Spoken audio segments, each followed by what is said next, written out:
এই ডেজার্টটা খাওয়ার জন্য আপনার দাঁতের ব্যবহার না করলেও চলবে। আগার আগার জিলেটিন, কর্নফ্লাওয়ার ও ময়দা ছাড়া বানিয়ে নিলাম মিল্ক পাউডার পুডিং।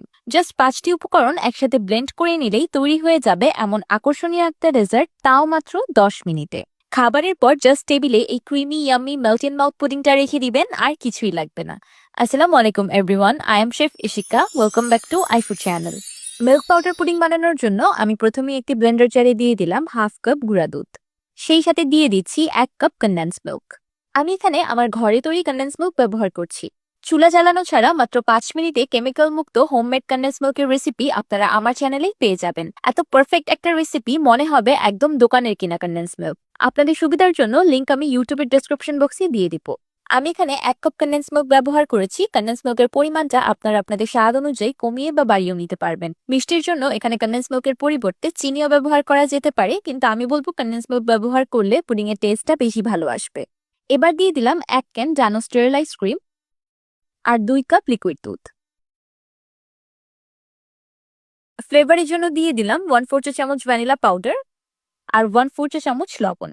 ভ্যানিলা পাউডারটা একদমই অপশনাল, টোটালি স্কিপ করা যাবে, কারণ এই পুডিং এর থেকে অলরেডি একটা দুধের ফ্লেভার আসবে। এবার সবকিছু একসাথে ব্লেন্ড করে নিলেই তৈরি হয়ে যাবে পুডিং এর ব্যাটার। আপনাদের বাসায় ব্লেন্ডার না থাকলেও কোনো সমস্যা নেই, সবগুলো উপকরণ একটা বাটিতে নিয়ে হুইস্কের সাহায্যে মিক্স করে নিলেও ব্যাটারটা তৈরি হয়ে যাবে। এবার একটি বাটিতে নিয়ে নিচ্ছি চায়না গ্রাস। আমি চায়না গ্রাসগুলোকে ছোট ছোট করে কেটে নিচ্ছি। যারা চায়না গ্রাস সম্পর্কে জানেন না তাদের বলে দিচ্ছি, চায়না গ্রাস পুডিং জাতীয় ডেজার্টগুলো জমতে সাহায্য করে। এই চায়না গ্রাসের কোনো এডিশনাল টেস্ট বা স্মেল নেই। চায়না গ্রাস দিয়ে পুডিং জমালে আগার আগারের মতো শক্ত হয় না, একটা ক্রিমি টেক্সচার থাকে। আমি চায়না গ্রাসগুলোকে মেজার করে নিয়েছি, এখানে হাফ কাপের থেকে একটু কম পরিমাণে আছে। পুডিংটাকে সেট করার জন্য আমি 10/6 একটি সার্ভিং ডিশ নিয়ে নিয়েছি। আমি সার্ভিং ডিশটাকে অল্প একটু ঘি দিয়ে গ্রিস করে নিলাম। এবার একটি প্যানে দিয়ে দিলাম 1 কাপ পানি আর আগে থেকে কেটে রাখা চায়না গ্রাস। এবার চুলার মিডিয়াম ফ্লেমে চায়না গ্রাসগুলোকে পানিতে খুব ভালোভাবে মেল্ট করে নিব। এই চায়না গ্রাসগুলো মেল্ট হতে বেশি সময় লাগবে না, 2-3 মিনিটের মধ্যেই একদম মেল্ট হয়ে যাবে। আর আপনারা যদি চায়না গ্রাস হাতের কাছে একদম নাই পান, তাহলে এই পুডিংটা তৈরি করতে আগার আগার পাউডারও ব্যবহার করতে পারবেন। 2 চা চামচ আগার আগার পাউডার পুডিং এর মিক্সচারটাকে ব্লেন্ড করার সময় ব্লেন্ড করে নেবেন, তারপর একটি বলক তুলে মোল্ডে সেট করে নেবেন। চায়না গ্রাসগুলো সম্পূর্ণ মেল্ট হয়ে গিয়েছে। এবার দিয়ে দিচ্ছি আগে থেকে ব্লেন্ড করে রাখা পুডিং এর মিক্সচার। এবার চুলার মিডিয়াম টু হাই হিটে পুডিং এর মিক্সচারে একটি বলক তুলে নেব। আমি আজকে যেই পরিমাণে মিল্ক পাউডার পুডিং তৈরি করেছি সেই পরিমাণে আপনারা হাফ কাপের থেকে একটু কম চায়না গ্রাসই ব্যবহার করবেন, এতে করে একটা পারফেক্ট পুডিং এর টেক্সচার আসবে। যদি এর থেকে বেশি ব্যবহার করেন তাহলে পুডিংটা একটু শক্ত হয়ে যাবে, আর কম ব্যবহার করলে ভালোভাবে জমবে না। বলক চলে আসার পর আমি মিক্সচারটাকে আরো 2 মিনিটের মতো রান্না করে নিয়েছি। এটাকে অতিরিক্ত রান্না করে বেশি ঘন করে ফেলার প্রয়োজন নেই, কারণ বেশি ঘন হয়ে গেলে পরবর্তীতে পুডিংটা ভালোভাবে সেট হবে না।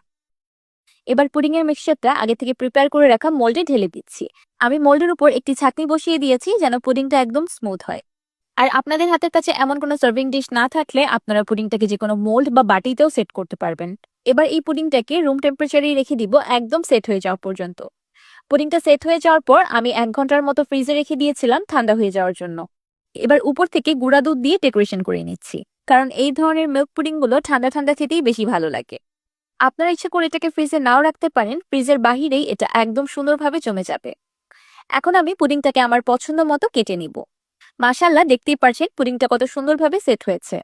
আমি আজকে পুডিং এর টেক্সচারটা একদম ক্রিমি মালাইয়ের মতো রেখেছি। যদি আপনারাও এই টেক্সচারটাই চান তাহলে হুবাহু আমার রেসিপিটা ফলো করতে হবে। এবার আমি আপনাদেরকে দেখিয়ে দিচ্ছি পুডিংটা কেমন হয়েছে। মাশাআল্লাহ, দেখতেই পারছেন পুডিংটা এতটা বেশি লোভনীয় হয়েছে যে বলে বোঝানোর মতো না।